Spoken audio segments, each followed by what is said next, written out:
Well, hello everybody, it's Chris here from the Whistle Stop Cafe in Meerdere, Alberta, and I am with a bit of a superstar in Holland. This young lady, her name is Eva, and I can't pronounce her last name, so I'm going to let her do it, but she is one of the most outspoken advocates for freedom in Holland, and when we saw her here at this massive protest, I figured we better find out what you're doing here. So first of all, nice meeting you, and thank you for being here. Thank you for being here. My pleasure. How do you pronounce your last name? So, if I say the proper Dutch way, it's Vlaardingenbroek, but everyone, you know, English-speaking people always go Vlaardingenbroek. Ah, okay. I'll work on it. So what brings you here? Why are you here with all these people?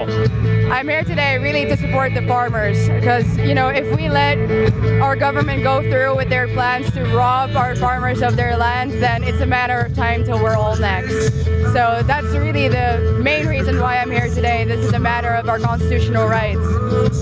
So I'm no stranger to constitutional rights. I don't know if Jasper explained, but in Canada during the lockdowns, after a year of lockdowns, I opened my restaurant and I said, enough is enough. I'm not doing this bad government policy.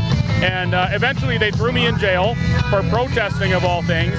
And I've realized that government policy that's coming down the pipes right now is putting everybody at risk. And then I saw what was going on with the Dutch farmers, and I thought, wow, this is way more than just lockdown. So what do we do? What's the plan for the Dutch people? My life's motto, I've taken that from Walt Whitman, is resist much, obey little.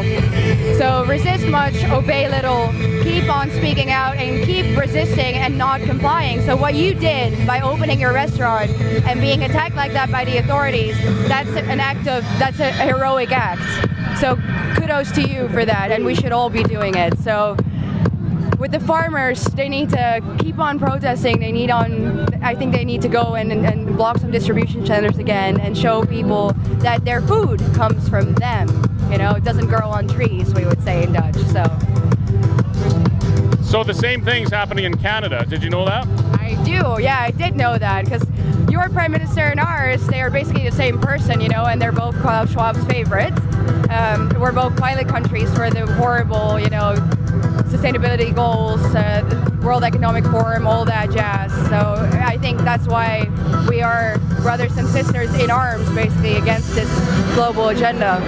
So is it safe to say that these policies are nothing to do with what's best for our people, and they're probably more from an outside influence with cookie-cutter agenda, cookie-cutter policies, and is that maybe why we're seeing this in both our countries? Absolutely. The formula is very simple. Create an issue, create a crisis, a fake lie, obviously, in this case, and then the solution is that people need to give up their rights. That's how they do it every single time, whether it's COVID, whether it's nitrogen emissions. The next thing, you know, it'll be something else.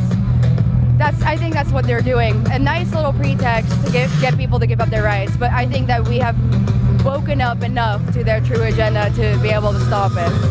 What happens if we don't stop it? Well, then we're all going to go down.